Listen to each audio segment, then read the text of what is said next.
Hello, everyone. What's up? Welcome to the Crushing Classical Podcast, redefining a thriving classical music career.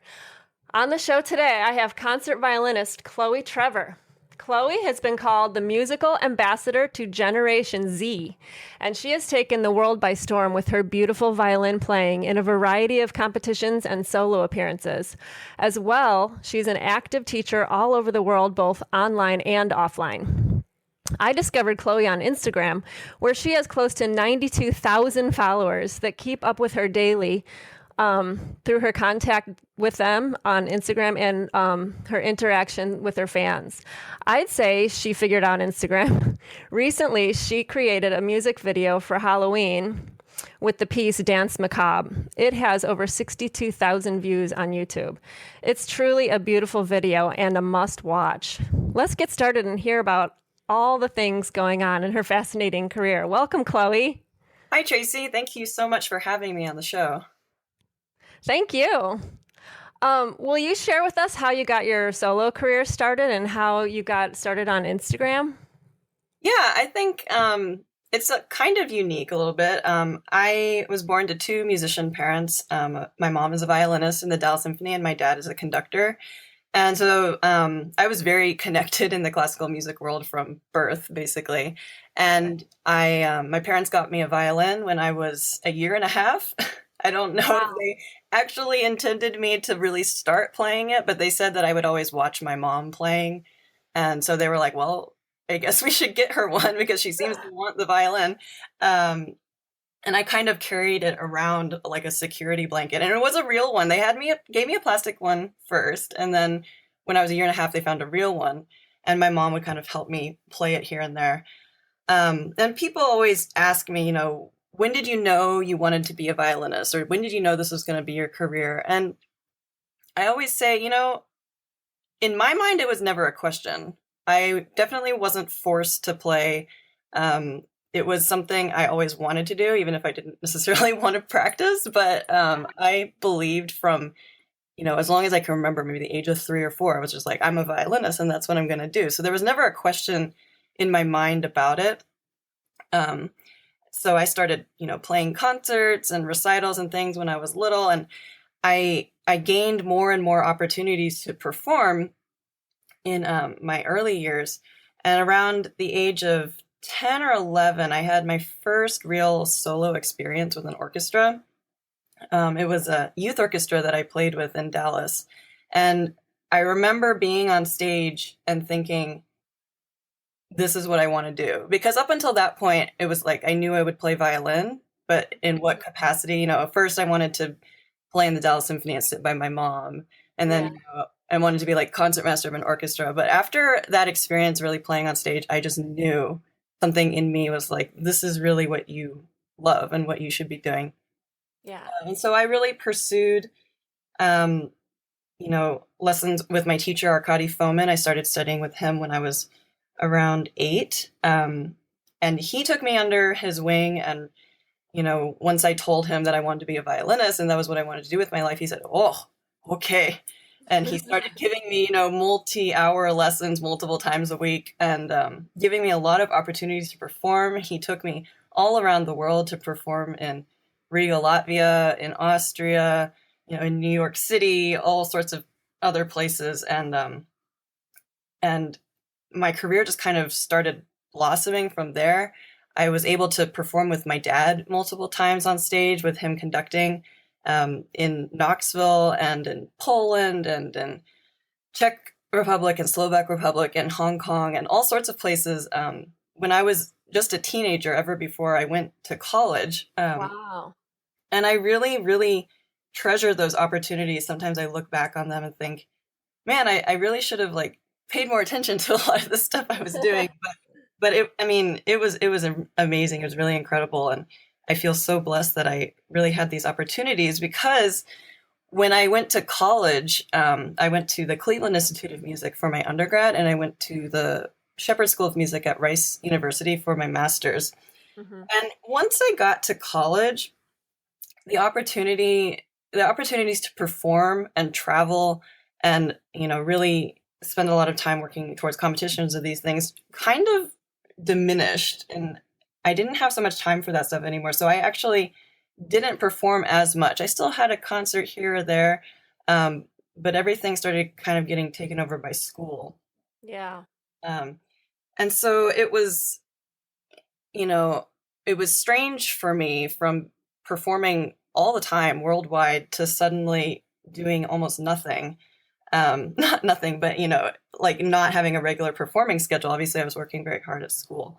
Um, but during this time at school, I went through a very difficult period that lasted for quite a long time, where I started having a lot of problems with my hands and my arms, and it kind of started after a mysterious illness that no one really diagnosed, what kind of, if it was a virus or what I had, but I started not being able to really move my fingers the way that I used to. And I started panicking because I was thinking like, man, what's wrong with my fingers? Why can't I move them as fast as I used to be able to? And so in my mind that said, oh, you just need to practice more. Because Right. isn't that what happens, when something's not going right? We think, oh, I must be doing something wrong. I need to work harder. Um, which was, you know, maybe not the best idea, at least not putting in the kind of hours I was. I think it was probably more damaging than anything. But it only started to get worse. And this went through my whole time at CIM and then part of my time at Rice. And it got to the point actually that I had to take off a year from school. I went to so many different doctors and they were all diagnosing me with like so many different things. I had some people saying, oh, you have food allergies. And I had some people saying, oh, you have tendonitis. And I had some people saying, oh, you have a tremor. Some people saying, oh, there's nothing wrong with you. And other people saying, you have tennis elbow, you have carpal tunnel, you have this, you have thoracic outlet syndrome. I mean, I was, everyone said I had basically everything under the sun. Which, Wow. and I didn't know what was right and I didn't know what to do. So I did everything, went to so many different doctors, tried different diets, tried different exercise routines, and nothing seemed to work. So I finally got to a point where someone said, you have to take a break from playing or you're going to just kind of kill yourself. And, at the time I was scared and didn't know any better. So I listened to them and took off a year from playing and from school and everything. And, that was back in 2012. And this year was actually a very transformative year for me. And it's interesting because that's also the year that I got on Instagram. I was, for the first time in my life, traveling for purposes other than playing violin. I started traveling just to visit friends, which was something I'd never really done before. And I remember in March of 2012, I was visiting one of my good friends, a violist, Amanda Werner, in Philadelphia, where she was at Curtis. And she said, you need to download this app called Instagram. And I said, what's that? She was like, oh, it's this program where you take photos and you can edit them a little bit and we can share them with each other. And I said, oh, well, I really love photography and taking photos. It was always something I'd wanted to do in school, but never had the opportunity to. Obviously, this is just taking photos with your phone and, very Yeah. minimal editing, but it was something that still interested in me. So I downloaded the app and started using it. And, there are some people, some of my followers that go all the way back to those posts from March 2012. And I Wow. think they're very confused because there are almost no pictures of anything violin related or music related there. Because I wasn't playing and because it was a very difficult time for me where, music was my refuge, but it was also painful at the same time because I wasn't sure what was happening with my life and my career at that moment. Um, and so, a lot of the images there are snapshots of my life from very different angles. Um, and then gradually I started putting some music related posts in there because during this year I actually took on about 40 students, violin and viola students in Houston where I was living. And um, I'd never had a studio that big. I taught violin from the age of 12 or 13, but only a few students a week. And suddenly I had a gigantic studio and I learned so much from teaching those kids. I learned so much about myself. I learned so much about music, so much about life and interacting with other people, especially kids. And it was, I like to say that for many reasons, that year that I had to take off from playing was a real blessing in disguise because I learned so much that I would never have learned otherwise. And so I started posting very brief teaching related posts on my Instagram.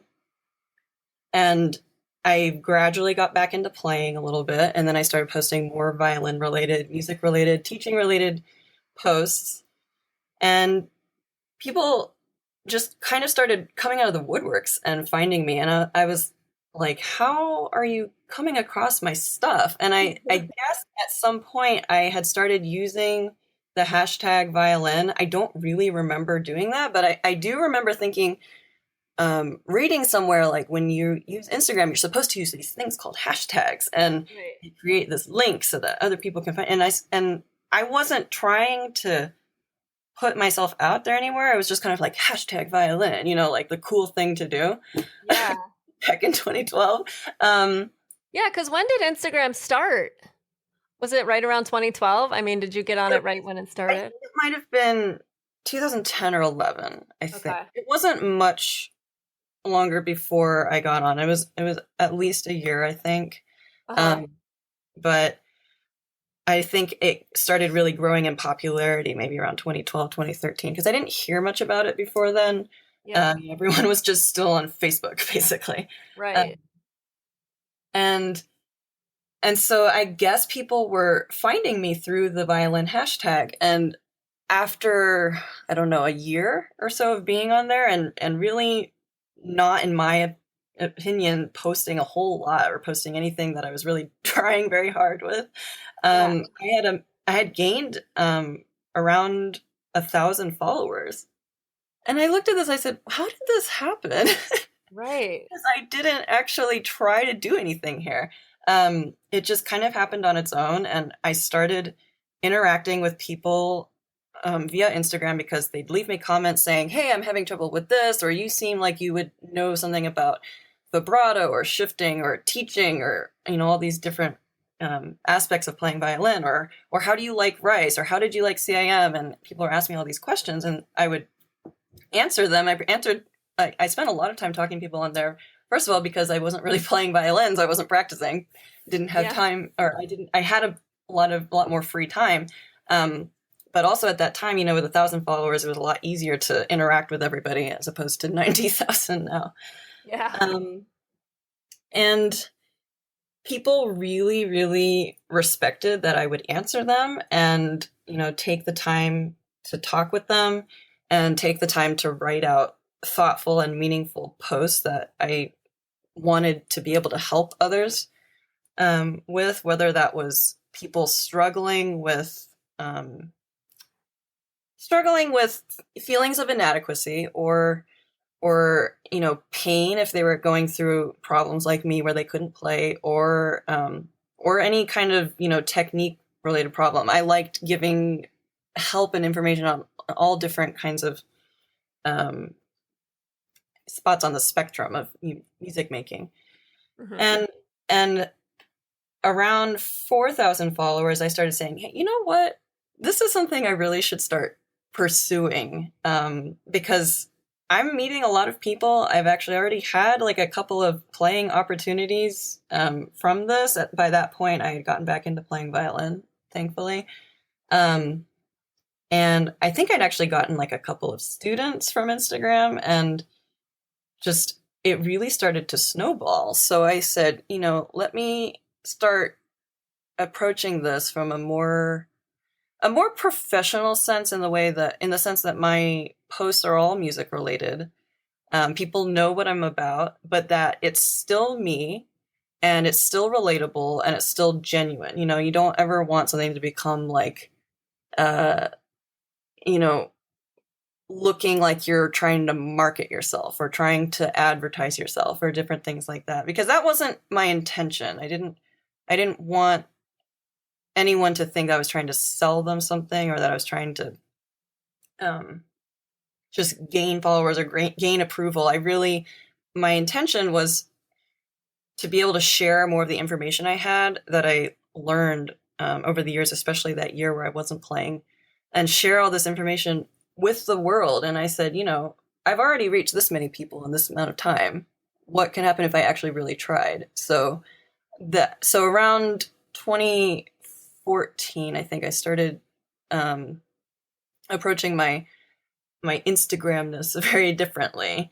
It was just basically a lot of things that I'd learned from using the site and learning how the algorithm worked and different things, and figuring out how I could make the most impact. And it's definitely skyrocketed over the past 2 years, and I've had amazing opportunities. I've performed I performed recitals in Australia, and I went to Singapore this year with two other Instagrammers, that Kid and Minley Violin. And I've gotten other classical music performances with orchestra because concertmasters and conductors have found me or heard of me from a lot of people that talked about me because they saw me online. So I went to Spain last month also from that. And Wow. and I taught at the Intermountain Suzuki String Institute in Utah back this past June because the director of the camp has a lot of violin students, and they were all following me on Instagram, and they kept telling her about me and saying, "You have to see this girl, she's amazing," and I learned so much from her. And so she went onto my Instagram account and saw the stuff I was posting, and she's like, "Oh my gosh, we have to bring this girl to be our guest artist to teach, play recitals, give masterclasses, etc." And so she called me and said, "I don't know if you do anything like this, but I found you on Instagram, and would you be interested in coming and being a part of our festival this year?" And I was like, "Oh my gosh, this is exactly what I want to be doing. Yes, please." Like, it was amazing to see the direct correlation from Instagram into doing something, something that real coming out of it. That's so great. And you know what I'm like, I know you were saying like you didn't ever intend on using it as marketing, and not that there's anything inherently wrong with marketing, but like the way that it started for you was so organic and so like consistent, and you've been there for so long. It seems like that just because of that it comes across as so authentic. You know Right. what I mean? And maybe that's what comes through on I mean probably that's what comes through when people see you, and they just know that you're not starting yesterday and going, I have to get followers. I mean, Right. that's probably people don't understand, and maybe you can speak to this a little bit. I mean, you mentioned the dates, but like today's 2016 and you started in 2012. So it didn't happen overnight where you like got on and then you had 92,000 followers the next day. Like Right. it took a long time. So that's probably, what would you say if people were like, if people are asking you like, how do I get followers? Would you just speak to that a little bit as far as, I would say the way to get followers is, first of all, to not try to get followers. yeah. I mean, that's easier said than done. Right. I would say if you really want to grow a following, you have to know yourself, and you have to know what it is, what your goals are on a couple of different levels. Mainly, what are you trying to give to the world? Because a lot of people actually aren't trying to give anything to the world. They just want to take, they just want the world to give them things. And I think those people aren't super successful because the only way that people will find you genuine and authentic and want to be a part of your cause is if you are a giving person that wants to share information and beautiful things with other people. And I think the most successful people that I've seen in the world and on Instagram have that as an attribute. They want to help people. They want to share information they've learned. And so you have to figure out, maybe you think, well, I don't know that much, or I'm not a teacher, and I can't teach people or share things. But everyone has, their own unique abilities and their own unique experiences that I think if they figure out the right way to share them, that's what people are going to really latch onto. Like, people want to feel connected to you. They don't, like I said before, want to feel like someone's selling something to them, Hmm. and they don't want, um,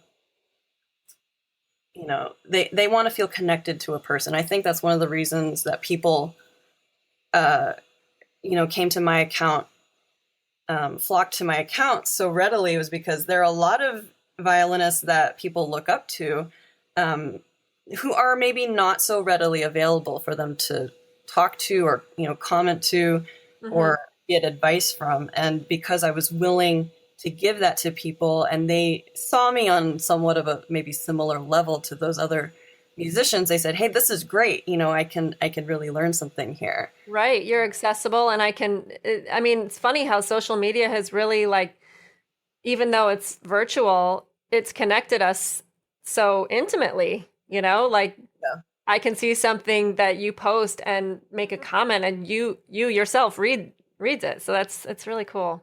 I love the arrangement videos that you're doing lately, where you have a computer program of some kind, so you can do all the parts and play it together. It's really cool. Those are fun. I wish that they didn't take so long so I could post more of them, but they're super fun. Do they take a long time? Yeah, I guess they take a long time because you have to record each part. Yeah, I mean, it starts out, depending on what I'm playing, I will probably have to write out an arrangement for violin, maybe violin and viola, but sometimes I'll take a piece that's maybe not even written for strings, and then I have to arrange it for violin and viola. So then I figure out, well, how many parts do I want? What are the parts going to sound like? Do I want to double stuff? Do I want to, add in these other things that maybe aren't in the original music? And then getting that all figured out. And sometimes I write it down to make sure I have it all, and then sometimes I just play it by ear. But getting that done first is the hard part, and then recording it and making sure that I like the way it sounds, and getting the videos synced up together, is the rest of it. So, but I think the arranging probably takes the most time. Cool. It's a cool project. And I want to know more about your Dance Macabre video that you did with the ballerina. Can you tell us about that? Oh my gosh. Yeah, that video is kind of like, I guess, a gigantic extended version of the Yeah. arrangement videos I do a little bit.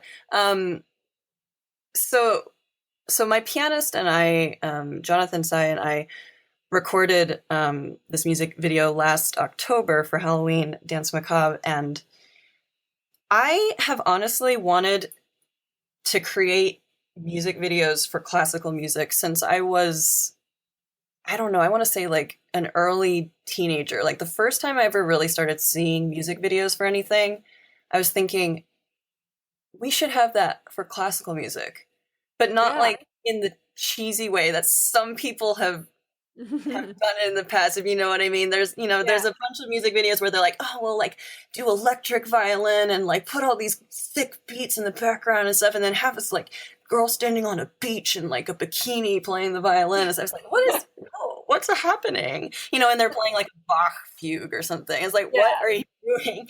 Like as if classical music isn't enough on its own, that you have to sensationalize it in that way.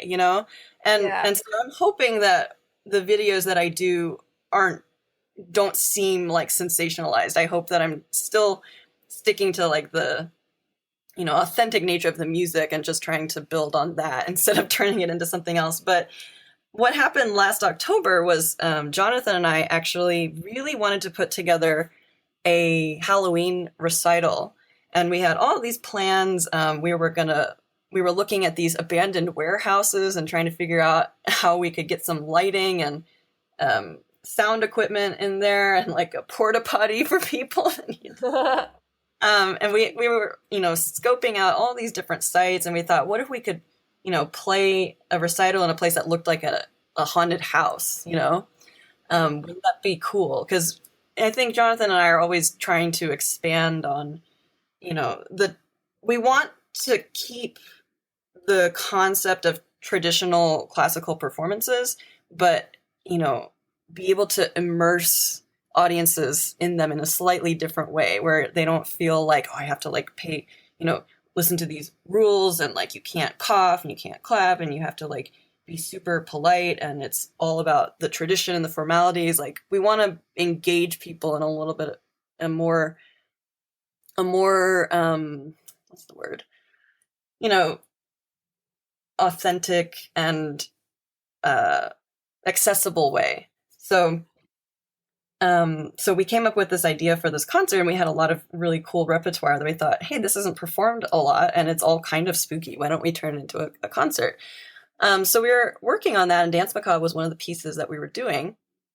But then all of our venues fell through. Everything kind of turned into a mess, and we said, you know what? It's like almost the middle of October.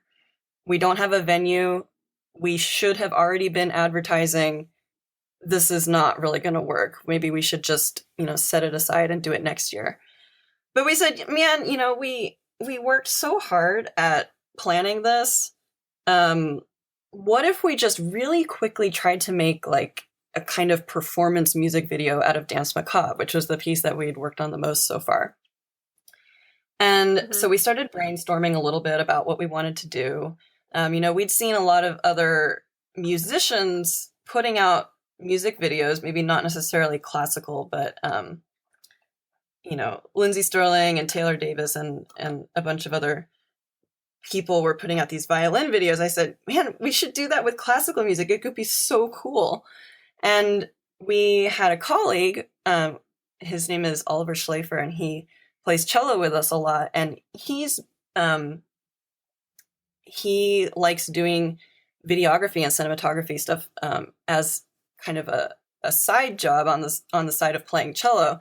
And he said that he would love to work with us and film a video. So we said, okay, great, let's actually get this put together.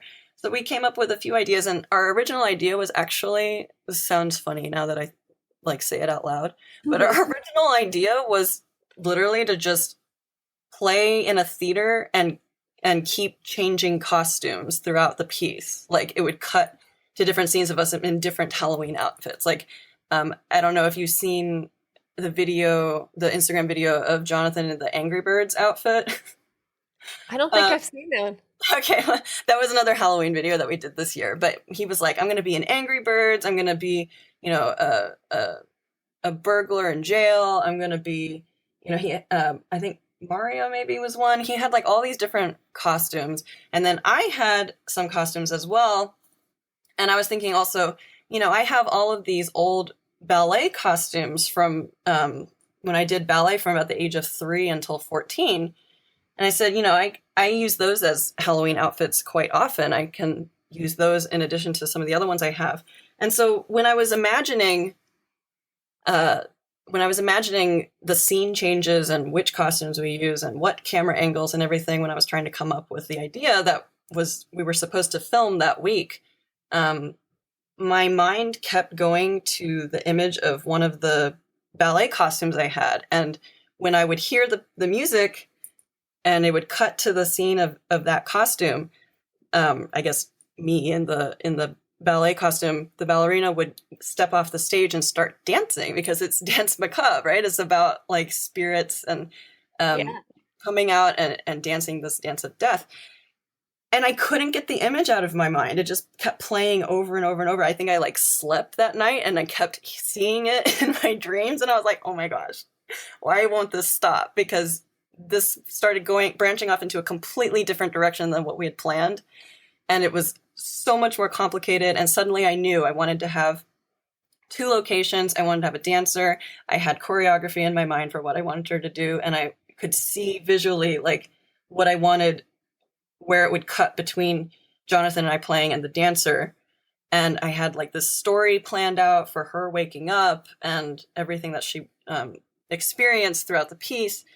And I contacted Jonathan the next day and I said, oh no, I have this really incredible idea that I cannot get out of my head, but I know there is no possible way that we can ever get this done this week. And he said, well, what is it? And I told him the idea, and he was like, that sounds like a really good idea. I think we should see if we could make it work. And I just sat there like, how could we possibly make this work? I have to find, a dancer like today. and the venue like the next day, Yeah. and then film all of it. And I have no idea how to do any of this. Like I've never done this before. And I talked to Oliver about it, and he said, you know what, you have an image, you have an idea, you have a concept, and you need to follow through on it, because that's what you really need to do a music video. You know, there's so many people that do videos and they're just like, oh, I'm just gonna like have pretty pictures of this in the background, but they don't really have a concept for their work. And he was like, this is so unique, you need to pursue it. And so I said, oh gosh, okay. So I went on Facebook, and I remember writing this status and feeling like an idiot while I was writing it, saying, does anybody know a classical ballerina who would be interested in, you know, being in a classical music video, like in 2 days? Like on Wednesday, this was Monday, and I was like, on Wednesday. And I said, you know, I know this is insanely last minute, but I feel like I'm going to regret it if I don't at least try to ask. Yeah. And I actually had quite a few people, you know, tag others that they knew. And I was in touch with a couple of people. And then a Facebook friend of mine it's really ironic actually, because she used to study violin with my mom and babysit me. And she actually taught violin to this girl named Ivy Koval, who is a classically trained ballerina and who was at Dallas Baptist at that time. And she tagged her in and said, you know, this sounds like something she'd really like to do.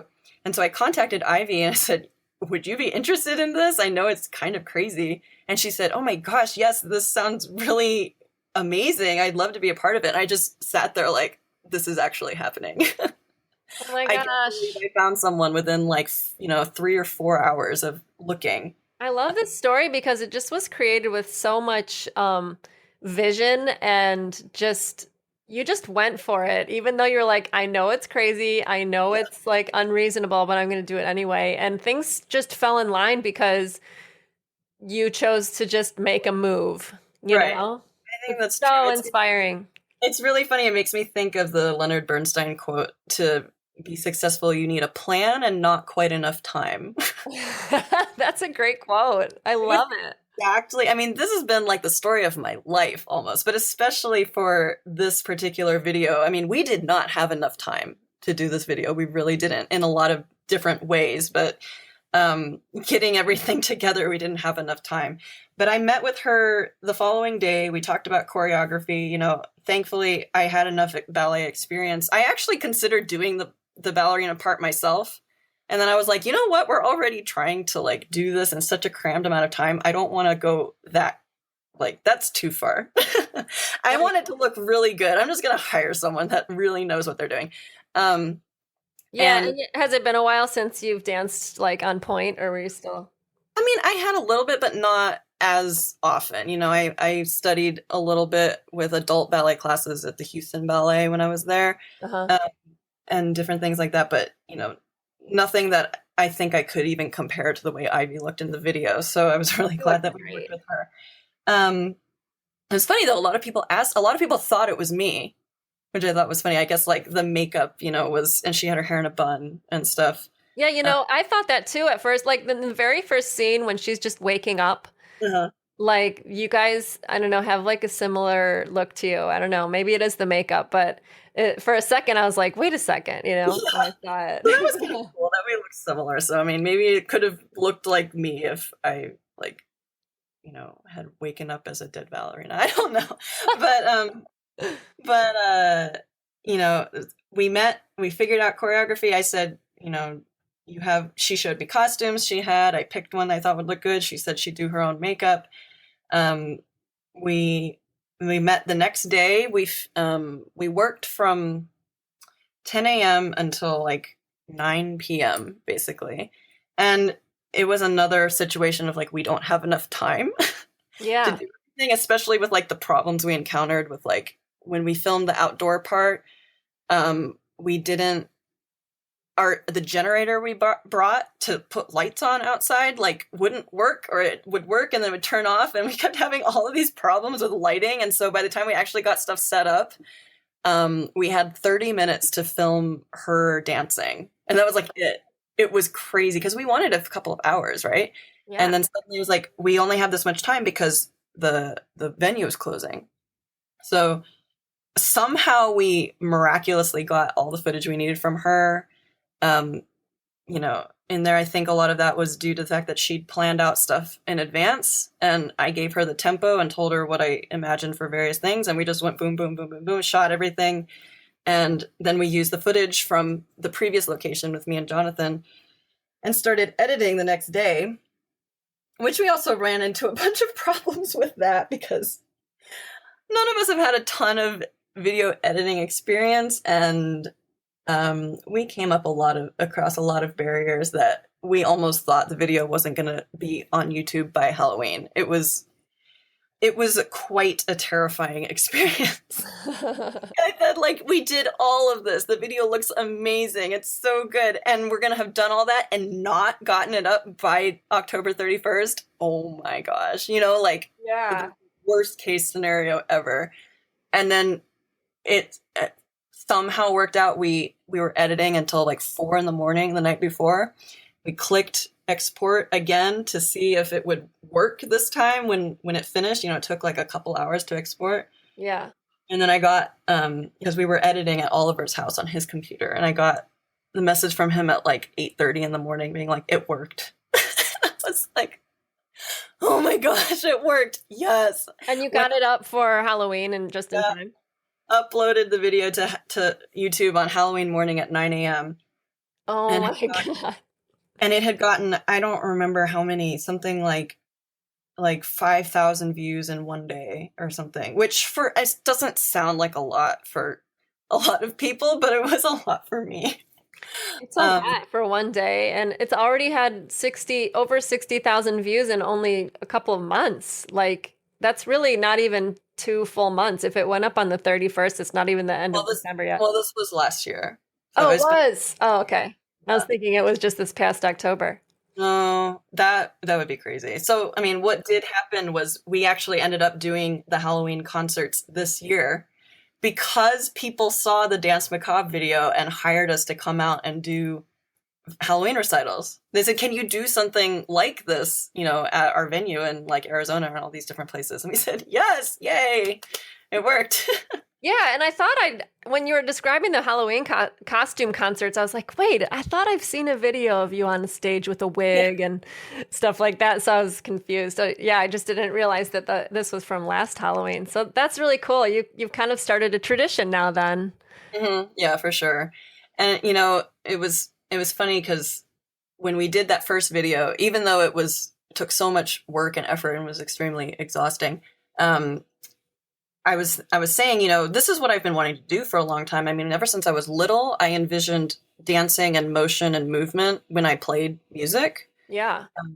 And so I've always wanted to do music videos to go along to classical pieces. And so I said, you know, we should really try to get out a video every like 3 months or so.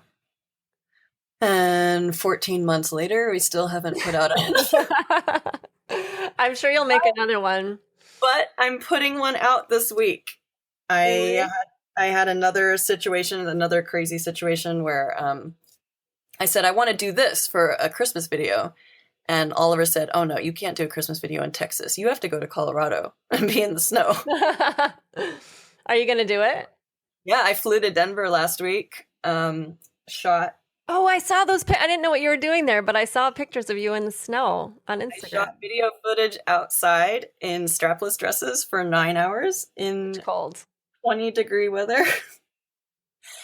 That was very cold. That was crazy. That's another thing where it's kind of like, I have this idea, it's going to work. I found someone to do this, go and do it. You know, and it all happened again, like within a few days to a week, with the planning and everything. And I've been editing the past couple of days, so I'm hoping to get the video up maybe tomorrow or sometime soon, because I really want to have it up, prior to Christmas, as opposed to getting it out on Christmas Day, like the Halloween video that I wanted out before Well, Halloween. you still have a good 5 days. I can't wait to see it. That's really Yeah, exciting. I'm really excited. I got and the track got up on YouTube.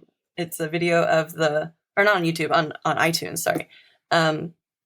It's the second movement of Vivaldi Winter, so it's the slow movement. Oh, And sometimes when you upload music to iTunes, they say like, okay, it can take 2 to 3 weeks yeah. for this to actually get up. And it was up within 2 days. And I said, thank you so much, because Oh, I that's don't know what I would have done if like the music hadn't gotten up in time for the video. But I know, and I didn't know that about iTunes either. And I'm like, I was planning my grand, podcast launch, and then I'm like, it's up, and then I get the message from iTunes, yeah, it's gonna be a week. I'm like, no, I should have done this a week ago. right. But Usually they get it, up not too after too long. I think they just give themselves a really big buffer in case, something's yeah. wrong. But But I just love your stories of action. Like you get inspired and then you immediately take action. You don't let anything fizzle out. It's so inspiring, I have to say. It just yeah, really. I mean, I just feel like if you do get that inspired and passionate about something, I mean, that's what life's about, right? I mean, what's the point of going through life just being like, oh, well, maybe I can make this happen, or maybe I'll try this, but next year, or but Right. I don't know if it'll work. I mean, I still have those thoughts in my head. I'm not going to lie. I Yeah. mean, I'm still sitting there being like, how is this going to work? Like, this is silly. Like, I'm going to, waste a ton of money on all this and not get a product. But then a bigger part of me says, like, you have to take these risks now, because if you don't, then what's the point of doing anything, honestly? So Totally. it's a very, there's an internal battle going on at all times, but I like to think that I pick the right side usually. So, Right. So that kind of reminds me of the crossroads moment that I always ask my guests. So I wanted to ask you about if you have like a defining moment like that you can think of in your life or career, and that you are really at a crossroads and you chose to switch gears in your career, like this moment in your adult life or your yeah. career that you chose the less safe route instead of the known route, And so I was wondering if you can think of like a specific moment that happened in your life. I think it was kind of a culmination of a lot of different things. I mean, some of the things I've talked about, the problems that I went through with my hands, which I Yeah. should mention that I did eventually find a doctor in 2014 who was able to figure out what the problem was.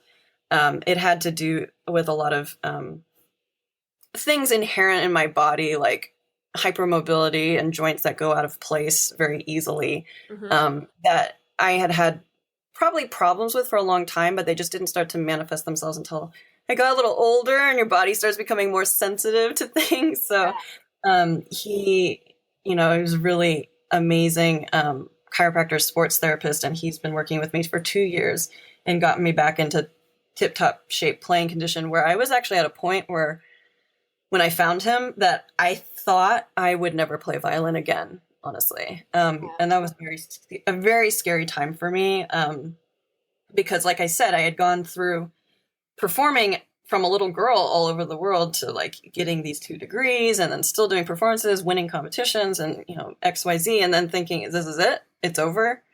And like I said, that year that I took off from violin in 2012 really was a blessing in disguise. And another way that it was a blessing was I learned so much about music and myself and why I'm actually playing. Mm.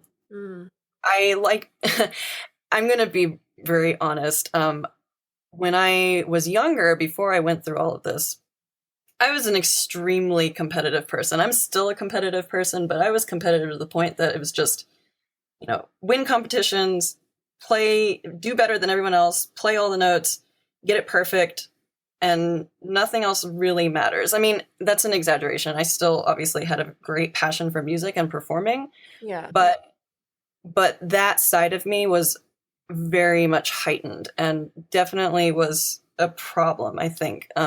Mentally, emotionally, spiritually, like it was not good for me. And so when I got to the point where I couldn't play anymore, I had to consider a lot of different things. I had to consider, am I going to change careers? Am I going to try to do music? Am I going to teach? What am I going to do?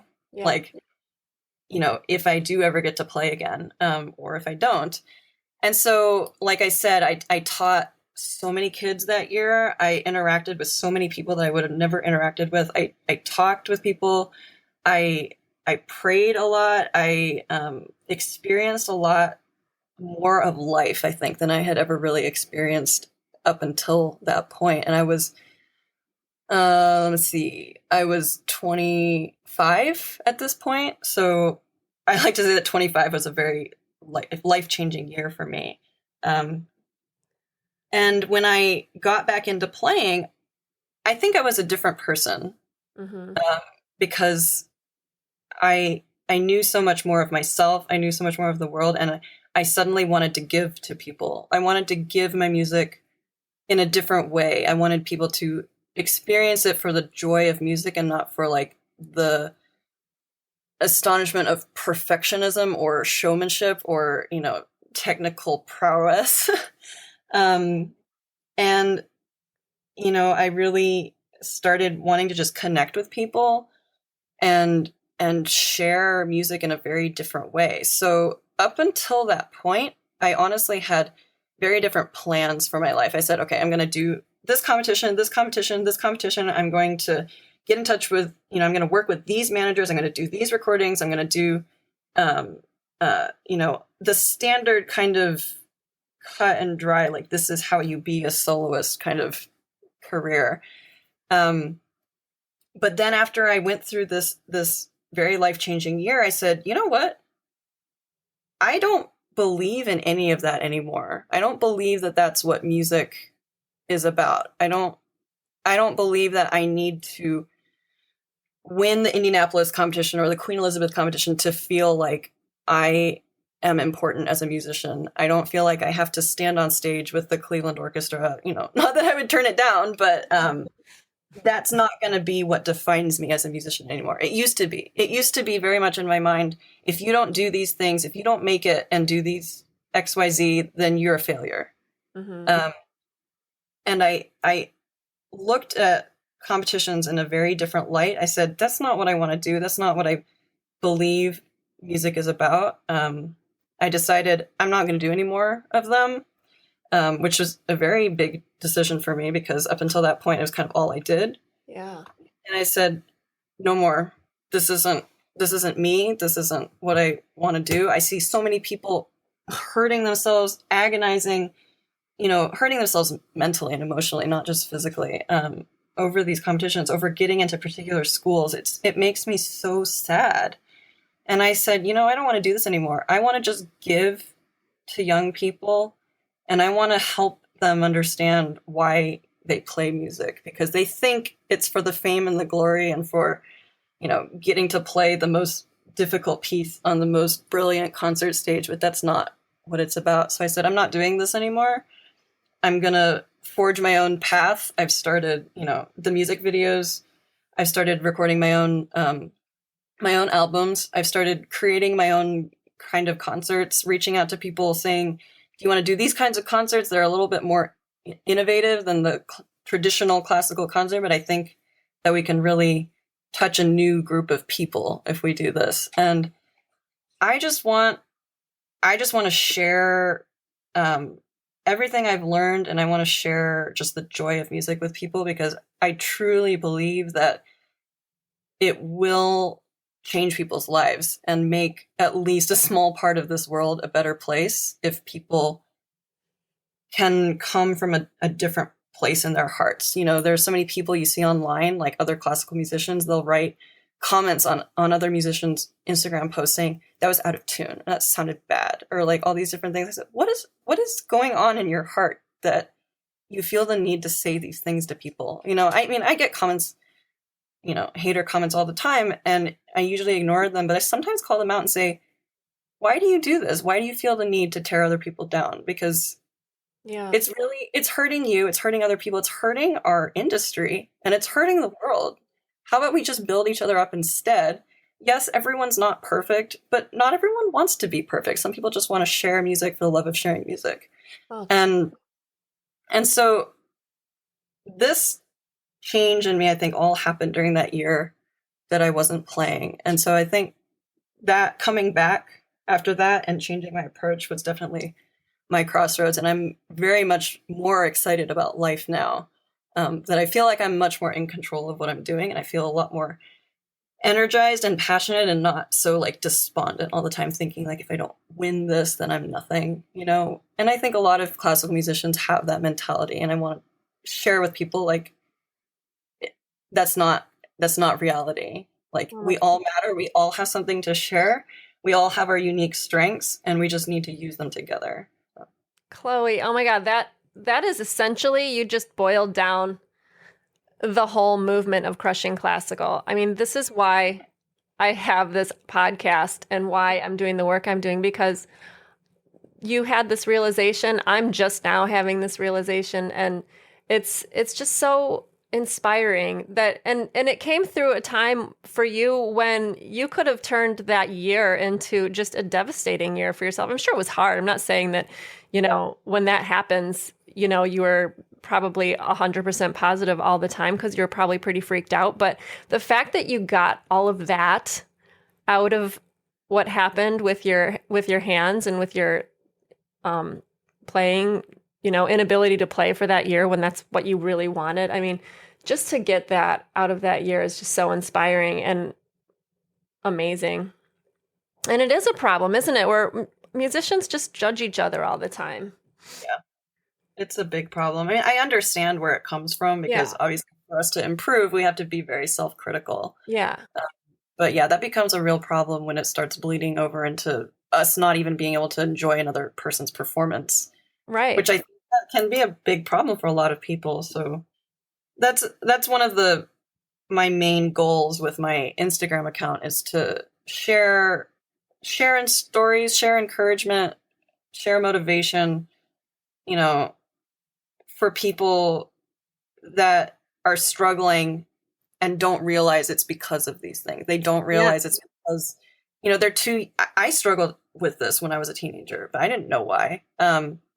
People are struggling with feeling inadequate and struggling with feeling like they don't matter, like they don't mean anything, like they can't play as well as another person, like feelings of jealousy, feelings of hopelessness. And, you know, I really want to show everyone that there is another way, and, you know, we're better together than apart. Yeah, and you're showing it through all the collaboration you're doing. I mean, collaboration instead of competition is the key. You know, you're putting together these wildly awesome, cool videos and concerts because you're collaborating with other musicians. People see that energy and they want to be a part of it. So yeah, it's incredible. So what do you have coming up in 2017? You know, it's funny. I like to, the past week, I decided that my motto for this year was basically, if I can get through this, I can get through anything. Because this year has been extremely transformative for me. I've done so many things I never did before. I recorded a solo album. I did a recital tour through the Midwest and East Coast. I taught at the Suzuki camp I was telling you about with groups of like 30 and 40 kids. And I taught some lectures on teaching. And I went to Singapore, collaborated with some new people, and I did some crazy back-to-back concerts with different programs in October and November. And then one more thing on top of that, playing 9 hours in the snow in a strapless dress. During that whole time, I was like, if I can get through this, I can get through anything. Yeah. So this year has been really crazy in that way. Next year is a little bit of a continuation of that. I have, it's basically, if I can learn these 5 new concertos and perform them all in 1 year, then I can do everything. Right. Anything. I have a lot of new stuff coming up this year. I'm playing some world premiere concertos and some new pieces I've never done before. I believe I'm going on a missions trip with the New Life Symphony Orchestra to Lithuania in June. We're still getting details sorted out, but that's supposed to be happening with some Christian music performances, as well as maybe a little bit of Korngold Concerto, which I'm playing with them in April. And hopefully getting another album recorded and a couple more music videos out. And yeah, just expanding on all that happened this year because it's kind of been mind-blowing for me. But That sounds great. I look forward to seeing all of it. So what is one habit or behavior you've developed that has made the most difference in your career so far? I think probably being consistent, which is actually something Instagram probably taught me. Yeah. Because one of the best ways to grow your account on Instagram or really any social media is to post consistently, post great content consistently, hopefully every day, once or twice a day, or maybe every 2 days, and always having high standards for what you're posting. So that also goes along with waking up at a good time of day consistently, putting in practice on scales consistently, which is something I did not do for a long time until I went to college. And I've really been reaping the benefits of it over the past few years. I always tell people, practice scales. It's like the best thing for you. I know people just like hear that and groan, but it's true. Yeah. You know, things like going to the gym consistently, which I haven't done for a long time, but being consistent with a bunch of different healthy habits. Because if you're not consistent, you feel out of control, and you feel like you don't know what's coming up, or everything kind of like piles on you at once. So, which, not to say that doesn't happen to me. I still get a ton of things piled on me all the time, but I still try to consistently put out good content on a daily basis, whether that's something on social media, something in my practice routine, always feeling like you're putting one step forward. Because when I was younger, I definitely had moments of like, oh, I can just like take a break for a while. I don't want to think about this. And then you'd be overwhelmed with everything that you have sitting on top of you. Yeah. So I think taking things, one step at a time, not worrying too much about what's over here, at the end of this big thing you think you have coming up, and just working towards it little by little in a consistent way. I think that's been probably, it's still something I'm working on, believe me. But I think that's awesome. As you're talking about it, I'm like, yeah, I need to go to the gym today. I haven't done that. So I have one more question for you. Who in the classical world inspires you? And tell me why in one sentence. Honestly, I have to say that my parents inspire me the most. I said my mom is a violinist in the Dallas Symphony, and my dad is a music director, and he's also a cellist, but he is primarily a conductor. And I have seen both of them go through many, hardships, in the political music world, or different physical things or family things, or, there's a whole encompassing world with the classical, with music. And they have never given up. They're always positive. They're always working harder than a lot of other people that I see. And, even when they're not seeing great rewards from it, like immediately, they're still very consistent and diligent about the work that they do. And I think that's been one of the most inspiring things for me to see. Even if you don't see a lot of things working out greatly in your favor, that's not to say that they've had a lot of things, go wrong necessarily, but, it's not always a great uphill, climb. You have lots of low points and valleys, but they've always continued on, never losing hope. And I think that's probably been the most inspiring thing for me. And I hope that if I can work like that and other people can work like that in the world with music or with any other aspect of their lives, then that is where things are really going to change in society as a whole. Awesome. I love it. Thank you so much, Chloe. Thank you for this awesome interview. I had so much fun today. I had a lot of fun too. This was a real treat for me. Thank you so much, Tracy. Thanks. And thank you everyone for joining us today. If you're enjoying Crushing Classical, please write a review on iTunes.